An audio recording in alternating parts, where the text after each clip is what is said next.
मेरा नाम सुहानी है। मेरे पिता ने मेरे साथ जो किया वो कोई सोच भी नहीं सकता। मैं अपने पिता की इकलौती बेटी हूँ। हम बहुत ही रईस परिवार से हैं। हमारी एक कंपनी है, पैसों की कोई कमी नहीं है। मैं अपने माता पिता की इकलौती बेटी हूँ। माँ तो बचपन में ही गुजर गई थी। पापा ने मुझे बड़े ही लाड प्यार से पाला था। मेरी हर ख्वाहिश को बचपन से ही पूरा किया था। वह मुझे अपनी जान से भी ज़्यादा प्यार करते थे।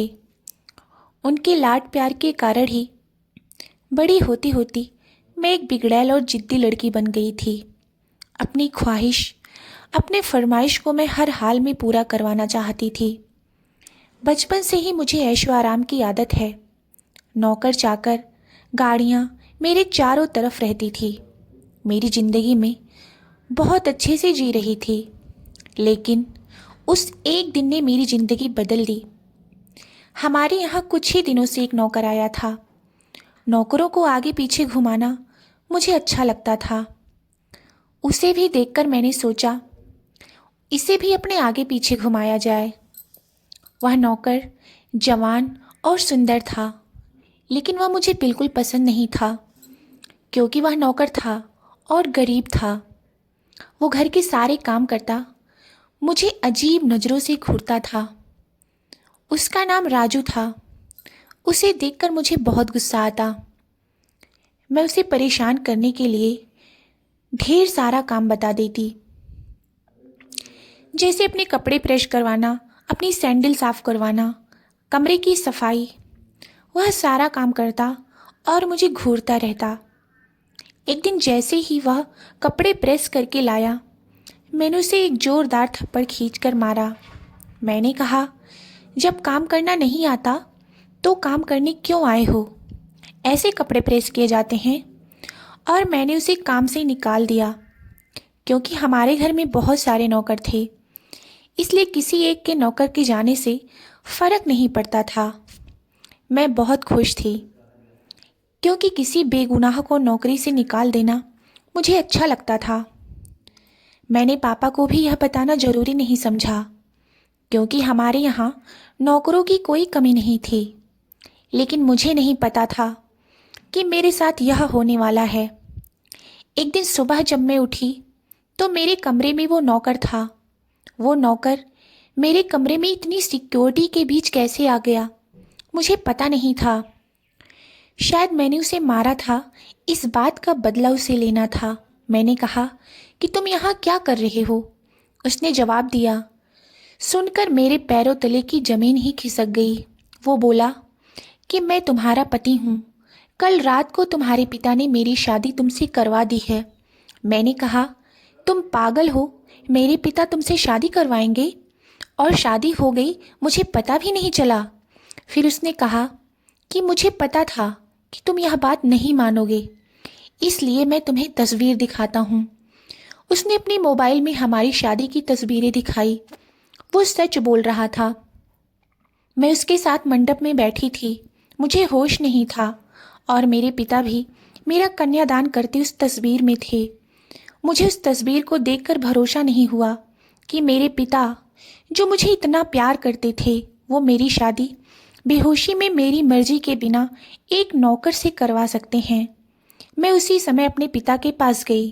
पापा को कहा कि पापा, यह सब क्या है? यह कोई नाटक है क्या? यह नौकर के साथ आपने मेरी शादी करवा दी, वो भी मुझे बेहोश करके। आप ऐसा कैसे कर सकते हैं? मैं तो आपकी लाडली बेटी हूँ ना पापा। आपने बचपन से लेकर मेरी हर ख्वाहिश को पूरा किया, फिर आपने मेरी शादी, मेरी ज़िंदगी का इतना बड़ा फैसला मुझसे बिना पूछे कर दिया, और वह भी एक नौकर से मेरी शादी करवा दी। आप मेरे साथ ऐसा कैसे कर सकते हैं? क्या आप मुझसे प्यार नहीं करते? पापा ने कहा कि वो मजबूर हैं।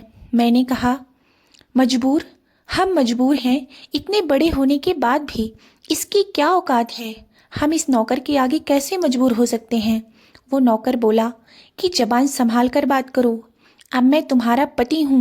मैंने बोला, मैं इस शादी को नहीं मानती। यह कैसी शादी? यह मेरी मर्जी के खिलाफ है। वो बोला कि मर्जी तुम्हारे पापा की थी, जो इस तस्वीर में साफ दिखाई दे रहा है। वो बोला चलो अब मेरे साथ। मैंने कहा कहाँ चलूँ? वह बोला नहीं, तुम मेरी पत्नी हो, अब तुम मेरे साथ रहोगी। अगर नहीं मानी तो यह तस्वीर मीडिया में जाएगी। मेरे पिता चुपचाप खड़े होकर यह तमाशा देख रहे थे। उसने मेरा हाथ जोर से पकड़ा और खींच कर ले जाने लगा। इतनी सारी सिक्योरिटी, लेकिन कोई उसे नहीं रोक रहा था। मेरे पिता भी जैसे भूत बन गए थे, पर मैं रो रही थी और वो मेरा हाथ खींचकर मुझे ले जा रहा था। मुझे नहीं पता था कि पापा की क्या मजबूरी थी, पर इन सब के बीच मेरी ज़िंदगी के साथ बहुत बड़ा मजाक हो रहा था। वो मुझे अपने घर में ले गया। घर नहीं, पिंजरा था। एक छोटा सा कमरा, बाथरूम के लिए भी कमरे के बाहर जाना पड़ता था। उसने मुझे कहा कि यही अब मेरा घर है, यहीं पर रहना है और खाना है। पास में भी बहुत सारे कमरे थे, उनमें भी लोग रहते थे। मैं ऐसी जगह आ जाऊंगी मुझे पता नहीं था। उसने कमरे में खाने का सामान रखा और कहा कि भूख लगी है, खाना बनाओ। एक थप्पड़ का बदला वो इस तरह से लेगा, मुझे पता नहीं था। मैंने कहा मुझे खाना बनाना नहीं आता।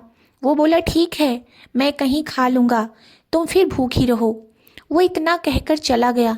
मैंने सोचा था कि मैं भाग जाऊं, लेकिन फिर सोचा कहाँ जाऊंगी, मेरे घर जा नहीं सकती। मैं वहीं रोती रही। भूखी शाम हो गई थी, मुझे भूख लग रही थी। ऐसी भूख मैंने अपनी ज़िंदगी में कभी महसूस नहीं की थी। मैं मेरे कमरे की चौखट पर बैठ गई और रो रही थी। पास के कमरे से एक औरत ने मुझे रोते देखा और कहा क्या हुआ? मैंने कहा भूख लगी है। वो बोली इतनी सी बात। उसने अपने कमरे से एक रोटी और थोड़ी दाल मुझे दी, उसे मैंने खाया। मैंने हर तरह के पकवान खाए थे, लेकिन वो रोटी और दाल खाकर मुझे जो अनुभव हुआ, लगा जैसे मैंने भगवान को पा लिया हो। रात हो गई थी। वो वापस आया। आते ही उसने कमरे का दरवाज़ा लगा लिया। मुझे डर था कि वो कहीं मेरे साथ ज़बरदस्ती न करे, लेकिन वो चुपचाप एक कोने में लेट गया। इतने बड़े महल से एक कमरे में, वो भी अजनबी के साथ। मैंने सोचा कि अब मैं यह सब बर्दाश्त नहीं करूँगी। मैं उस रात सोई नहीं और सुबह उसके उठने के पहले मैं कमरे से भाग निकली। मैं अपने एक दोस्त के यहाँ गई, लेकिन जब मैं उसके घर पहुँची तो उसने मुझे दरवाजे से अंदर नहीं आने दिया। बोला कि तुम्हारे पापा का फ़ोन आया था कि अगर किसी ने तुम्हारी मदद की तो अंजाम अच्छा नहीं होगा। उसने मेरे मुंह पर दरवाज़ा बंद कर दिया। मैंने सोचा था कि वापस उस कमरे में नहीं जाऊंगी, लेकिन कुछ ही घंटों में मैं समझ गई कि मेरे लिए अभी उससे ज़्यादा सुरक्षित कोई जगह नहीं है। इसलिए मैं वहीं वापस लौट आई। मुझे वापस देखकर वो नौकर बोला क्यों आ गई? तुम्हें मुझसे कोई बचा नहीं सकता। मैंने अपने आप को इतना मजबूर पहले कभी महसूस नहीं किया था। मैं इसी तरह से वहाँ अपना जीवन काट रही थी। मुझे वहाँ रहते अब 10 दिन हो गए थे। खाना मैं बना नहीं पाती थी, जैसे भी बनता मैं खा लेती थी। फिर एक दिन मुझ चक्कर खाकर गिर गई और जब मुझे होश आया तो मैं अपने पिता के घर में थी। सामने मेरे पापा थे। उन्हें देखकर ही मुझे गुस्सा आ गया। मैंने कहा आप मुझे यहाँ क्यों ले आए? मुझे वहीं मरने क्यों नहीं दिया? उस कमरे में वो नौकर भी था। पापा बोले बेटा, मैंने तुम्हें कितनी बार समझाया लेकिन तुम नहीं मानी, तो आखिरकार मुझे यह तरीका अपनाना पड़ा। तुम जिस माहौल में रहकर 10 दिन में परेशान हो गई हो, उसी जगह से उठकर मैंने यह सब बनाया है। तुम्हें यह सब ऐसे ही मिल गया तो तुम्हें इसकी कोई कद्र नहीं रह गई। तुम शराब के नशे में रहती हो। हमारे घर जो काम करते हैं तुम उन्हें इंसान नहीं समझती हो। कितने लोगों को तुमने मुझसे छिपा कर नौकरी से निकाल दिया। तुम्हें पता है नौकरी क्या होती है, कैसे परिवार चलता है? शायद तुम इन 10 दिनों में कुछ सीख पाई होगी। यह नौकर राजू नहीं, यह अरुण है, मेरे दोस्त और बिजनेसमैन रमन का लड़का। यह तुमसे शादी करना चाहता था। मैंने ही इसे कहा था कि तुम पहले उसे जान लो। तुम्हें उसने फॉलो किया तो वो समझ गया कि तुम गलत रास्ते पर हो। इसलिए हम दोनों ने मिलकर यह नाटक किया ताकि तुम्हारी आंखें खुल सके। जिस रात तुम्हारी शादी करवाई थी उस रात भी तुम नशे में घर आई थी। पैसे और ज़िंदगी की कद्र करो, सबके नसीब में यह नहीं होता है। यह सब मेरे लिए था, मुझे सिखाने के लिए और सच में इन सब से मेरी आंखें खुल गई थी।